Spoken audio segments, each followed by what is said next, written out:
Hello, my name is Justin Shorty. I'm a health educator with the Navajo Special Diabetes Program.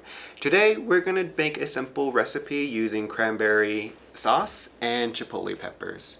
So I am choosing to use this whole cranberry sauce that's already canned. You can try to use fresh cranberries if possible, and then I'm using canned chipotle peppers.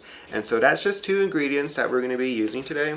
And it's good to have a blender or a food chopper available because this is how we're going to mix our sauce to make a spicy cranberry chipotle sauce.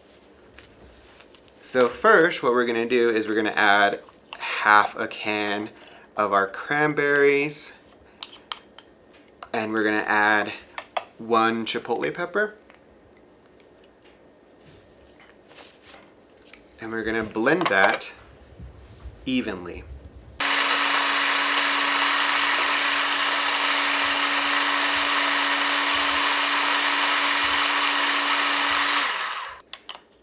And then since I'm using a smaller food chopper, I'm going to add in the rest of my cranberry sauce, the whole cranberry sauce, and then one more chipotle pepper. So this recipe will call for 1 can of cranberry sauce and 2 chipotle peppers, or you can add more if you want it to be a bit more spicy. So once again, we're going to mix until evenly.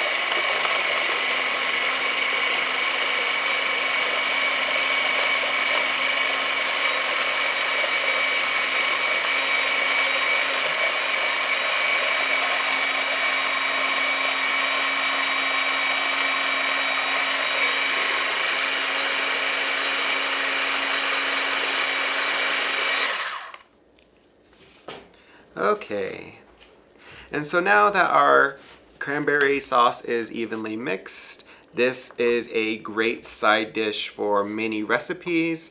You can, if for relatives that like a little bit more spice with their food, you can add some of these chipotle peppers more if you need more spice. And here we have a little over a cup of a spicy cranberry sauce that goes perfect with turkey.